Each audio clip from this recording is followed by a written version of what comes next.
So friends, now we are starting chapter number 4 of class 12th, Principles of Inheritance and Variation. Okay. Have you ever wondered why an elephant always gives birth only to a baby elephant and not some other animal? Or why a mango seed forms only a mango plant and not any other plant? Given that they do are the offsprings of identical to their parents, or do they show differences in some of their characteristics? Have you ever wondered why siblings sometimes look too similar to each other, or sometimes even so different? These and several related questions are dealt with scientifically in a branch of biology known as genetics. Okay, this subject deals with the inheritance. ये जो subject है ये deal करता है with the inheritance as well as the variations of characters from parents to the offsprings. From parents to the offsprings. Inheritance is the process by which characters are passed on from parent to the progeny. Okay, inheritance क्या है? ये एक process है जिससे characters पास करते हैं from the parent to the progeny. Okay, it is the basis of heredity. Okay, variation is the degree by which progeny differ from their parents. ठीक है, variation क्या है? वो डिग्री है जिससे progeny differ करती है from their parents. Humans knew from as early as 8000 to 1000 BC that one of the causes of variation was hidden in sexual reproduction. They exploited the variations that were naturally present in the wild population of plant and animals to selectively breed and select for organisms that possess desirable characters. Okay, for example, though artificial selection and domestication from ancestral wild cow, we will well-known Indian breed known as Sahiwal. Okay, cow इन पंजाब. साहिवाल कहाँ की है? पंजाब की है. तो ये आपसे पूछा जा सकता है साहिवाल काउ कहाँ की है? पंजाब की है. ठीक है, और ये क्या एक वाइल्ड काउ है. ठीक है, और आपको ये भी याद रखना है कि इनहेरिटेंस जो है ये वो प्रोसेस है जिससे कैरेक्टर्स पास होते हैं from the parent to the progeny. Inheritance is the process by which characters are pass from the parents to the progeny. ठीक है, and it is the basis of heredity. ठीक है, inheritance is only the basis of heredity. ठीक है, और variation क्या है? Variation तो वो डिग्री है जिससे प्रोजेनी डिफर करती है पेरेंट्स से. ठीक है, फिर उसके बाद हम बात करते हैं क्या? We must however recognize that though our ancestors knew about the inheritance of characters and variations, they had very little idea about the scientific basis of these phenomena. ठीक है, हमारे एंसेस्टर्स को पता था कि inheritance of characters and variation कुछ तो होता है ना, बट उनको बहुत ही कम आइडिया था साइंटिफिक बेसिस के ऊपर इन फिनोमिनास के. साइंटिफिकली ये फिनोमिनाज आकर कैसे हो रहे हैं इनके बारे में उनको बहुत कम नॉलेज थी, इसलिए वो ज़्यादा इसके ऊपर डिस्कवर नहीं कर पाए. ठीक है, देन अब अपन आते हैं मेंडल्स लॉ ऑफ इनहेरिटेंस के ऊपर. ठीक है, Mendel's law of inheritance. It was during the mid-19th century that headway was made in the understanding of inheritance. Gregor Johann Mendel conducted hybridization experiments in Garden P for 7 years, 1856 to 1863. ठीक है, it was midway the 19th century. Okay, 19th century के बीच की बात है कि Gregor Johan Mendel ने conduct करे hybridisation experiment किसके ऊपर? गार्डन पी के ऊपर. ओके, गार्डन पी के ऊपर 7 ईयर्स के लिए 1856 से 1863 तक. ठीक है, 7 ईयर्स के लिए 1856 से 1863 तक हाइब्रिडाइजेशन एक्सपेरिमेंट्स करे and propose the law of inheritance in living organisms. और क्या प्रपोज करा?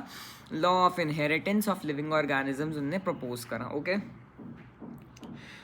then we talk about the law of inheritance in living organism. किसने प्रपोज करा? ग्रेगर जोहान मेंडल ने. ठीक है, फिर ड्यूरिंग मेंडल्स इन्वेस्टिगेशन, जब मेंडल इन्वेस्टिगेट कर रहे थे तो उनको बहुत सारी चीज़ें दिखी ऐसी जो बताने लायक थी, है ना. तो वो क्या थी? Inheritance pattern. It was for the first time that statistical analysis and mathematical logic was applied to solve problems in biology. ठीक है, मेंडल एक ऐसे पहले व्यक्ति थे जिनने मैथमेटिकल नॉलेज को यूज़ करा मैथमेटिकल नॉलेज को यूज़ करा किस चीज़ के लिए बताएंगे, बायोलॉजिकल प्रॉब्लम्स को सॉल्व करने के लिए, ठीक है. His experiments had a large sampling size which gave a greater credibility to the data that he collected. ठीक है, उसका जो सैम्पलिंग साइज था वो क्या था, बहुत लार्ज था, तो उस वजह से उसको ग्रेटर क्रेडिबिलिटी मिली to the data that he collected. क्यों मिली उसको ग्रेटर क्रेडिबिलिटी? क्योंकि उसका जो सैम्पलिंग साइज था वो बहुत ज़्यादा लार्ज था, ठीक है. Also the confirmation of his inferences from experiments on successive generations of his test plant proved that his results pointed to general rules of inheritance rather than being characters in the garden pea plant that were manifested as two opposing traits. Example, tall or dwarf plant. ठीक है, yellow or green seeds. This allowed him to set up a basic framework of rules governing inheritance, which was expanded on by later scientists to account for all the diverse natural observations and the complexity inherent in them. Okay, समझ आया या वापस पढ़ें? ठीक है, वापस पढ़ता हूँ उसको. This rules governing inheritance, which was expanded on by later scientists to account for all the diverse natural observations and the complexity inherent in them. Mendel conducted such artificial pollinations, cross-pollination experiments using several true breeding pea lines. ठीक है, जो Mendel थे उनने ये artificial experiments करे by the true breeding pea line. ठीक है, a true breeding line is one that have undergone continuous self pollination. ठीक है, true breeding pea line क्या होती है? जो continuous self pollination undergo करती है. ओके, देन फिर उसके बाद क्या है, a true continuous self pollination shows the stable trait inheritance and expression for several generations. Mendel selected 14 true breeding pea plant varieties as pairs which were similar except for one character, which was the contrasting trait. Some of the contrasting traits selected were smooth or wrinkled. Seeds, yellow or green seeds, inflated full or constricted green or yellow pods. Okay, inflated or constricted और green और yellow pods and tall और dwarf plants. ठीक है, तो ये क्या बोल रहे हैं कि मेंडल ने कितनी true breeding plant varieties select करी? 14 प्लांट वेराइटी सेलेक्ट करी जो कि क्या थी? ट्रू ब्रीडिंग थी. ओके, और उन्होंने क्या करा था? एक ट्रू ब्रीडिंग लाइन वो होती है जो कि अंडरगो करती है कॉन्टिन्यूस सेल्फ पॉलिनेशन और शो करती है stable trait inheritance and expression for several generations. ठीक है, देन हमको यहाँ पर contrasting trait studied by Mendel in a P table 4.1 में दे रखा है कि कौन सा ट्रेट टॉल है, मतलब कौन सा ट्रेट जो है वो क्या है? डोमिनेंट है, और कौन सा ट्रेट क्या है? रिसेसिव है. ठीक है, तो स्टेम हाइट के अंदर सबसे ज़्यादा जो डोमिनेंट ट्रेट है वो कौन सा है? टॉल वाला. जो रिसेसिव ट्रेट है वो कौन सा है? डॉर्फ वाला. फ्लावर कलर के लिए सबसे ज़्यादा जो है डोमिनेंट वाला वो कौन सा है? वायलेट. और जो रिसेसिव है वो कौन सा है? वाइट. ठीक है, जो फ्लावर पोजीशन है उसके लिए कौन सा है? Axial and terminal. और एक्सियल वाला जो है वो डोमिनेंट है और टर्मिनल वाला जो है वो रिसेसिव है. ठीक है, जो पॉड शेप है, पॉड शेप कैसी हो सकती है? इन्फ्लेटेड हो सकती है, फिर कॉन्स्ट्रिक्टेड हो सकती है. इन्फ्लेटेड वाला क्या है? अपना डोमिनेंट है, और कॉन्स्ट्रिक्टेड वाला क्या है? रिसेसिव है. ठीक है, और फिर उसके बाद अपना क्या आता है? पॉड कलर आता है. पॉड कलर जो होता है वो येलो वाला जो होता है वो रेसेसिव होता है, ग्रीन वाला क्या होता है? डोमिनेंट होता है. ठीक है, जो सीड शेप होता है वो क्या होता है? राउंड वाला डोमिनेंट होता है, रिंकल्ड वाला रेसेसिव होता है, और जो सीड कलर होता है वो येलो वाला डोमिनेंट होता है, एंड ग्रीन वाला जो होता है वो रेसेसिव होता है. ओके, फिर उसके बाद मैं आपको एक एडिशनल इन्फॉर्मेशन इसमें ज़रूर दे देता हूँ. जो स्टेम हाइट है उसका क्रोमोसोम नंबर 4 के ऊपर लोकेटेड होता है. उसका जीन जो फ्लावर कलर होता है उसका लोकेटेड कौन से नंबर पे होता है? 1 नंबर पे. फिर उसके बाद जो फ्लावर पोजीशन होती है और जो पॉड शेप होता है ये दोनों फोर्थ क्रोमोसोम नंबर पे प्रेजेंट होते हैं. ठीक है, फिर उसके बाद जो पॉड कलर है वो 5 पे, पॉड सीड का जो शेप है वो 7 पे, और जो सीड का कलर है वो 1 पे. ठीक है, ये क्या है? अपने क्रोमोसोम नंबर. देन अपन बात करते हैं किसकी? इनहेरिटेंस ऑफ वन जीन की.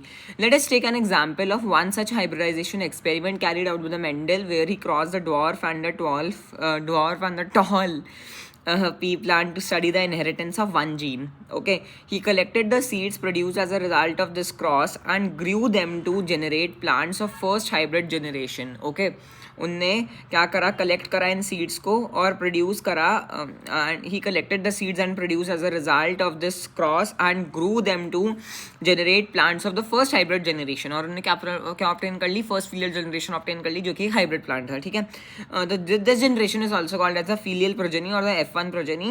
Mendel observed that all the F1 progeny plants were tall like one of its parent. ठीक है, मेंडल ने ऑब्जर्व करा कि जो F1 के, मेंडल ने क्या ऑब्जर्व करा कि जो F1 प्रोजेनी थी कि वो सिर्फ एक ही पेरेंट की तरह आई थी, और वो कौन सा था, डोमिनेंट पेरेंट था, है ना.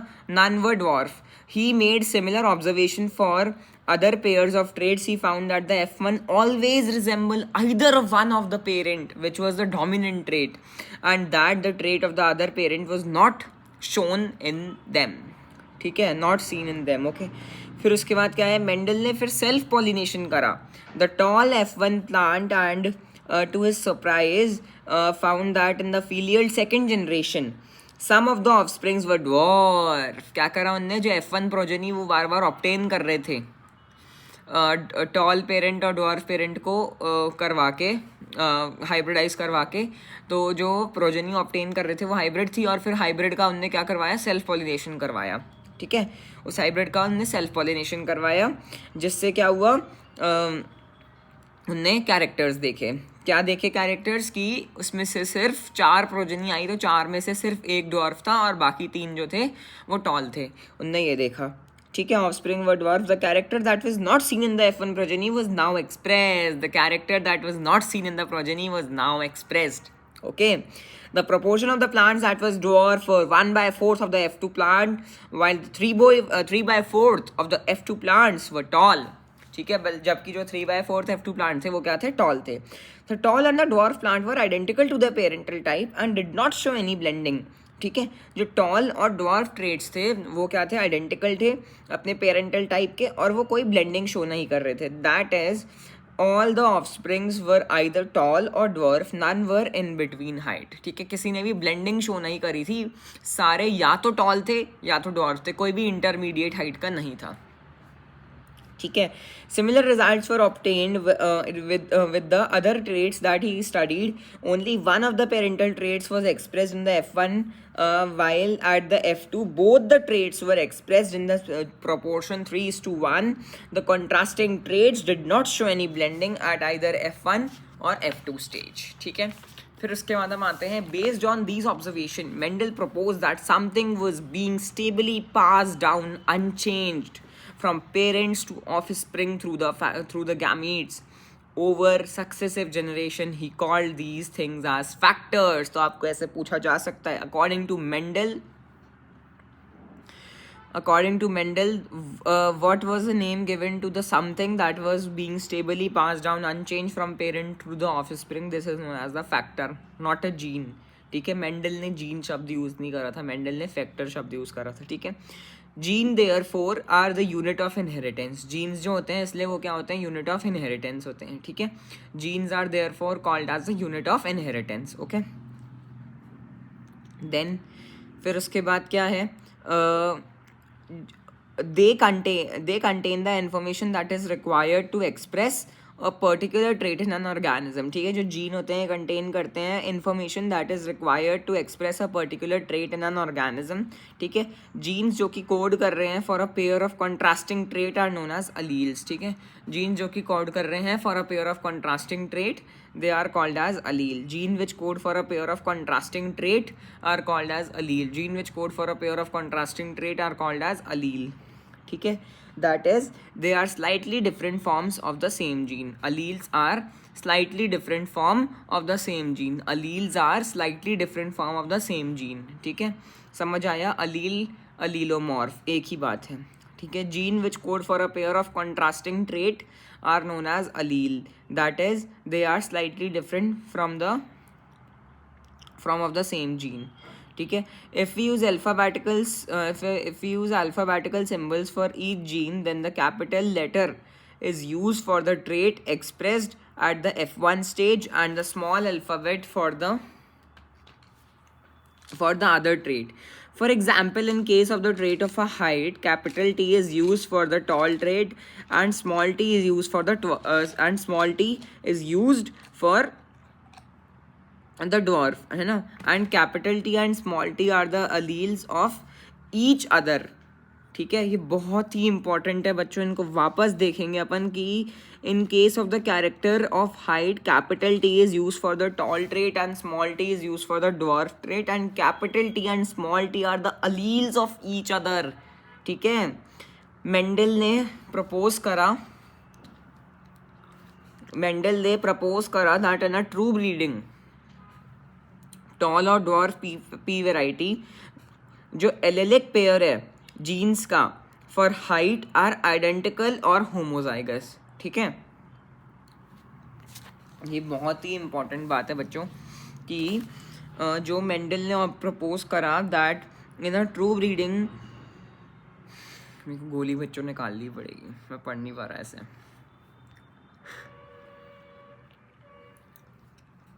होती है ना होम्योपैथिक वाली, बस वही थी. ठीक है, तो अब देखते हैं अपन क्या है.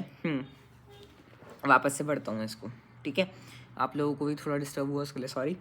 Hence in plants the pair of alleles for height would be capital T, capital T, capital T, small t, or small t, small t. Mendel also proposed that in a true breeding tall or dwarf pea variety, the allelic pair of a gene for height are identical or homozygous. Capital T, small t respectively, capital T and small t are called as a genotype of the plant, while the descriptive terms tall and dwarf are the phenotype. What then would be the phenotype of a plant that had a genotype capital T, small t? As Mendel found in the phenotype of the F1 heterozygote capital T, small t to be exactly like that of the capital T parent in appearance, he proposed that in a pair of dissimilar factor, one dominates the other as in F1 and hence is called as the dominant factor. ठीक है, तो ये Mendel ने discovery करी थी कि एक factor dominant होता है, एक फैक्टर रेसेसिव होता है. ठीक है, while the other factor is recessive. In this case, capital T tallness is dominant over small t for dwarfness. This is recessive. He observed identical behavior for all other characteristic traits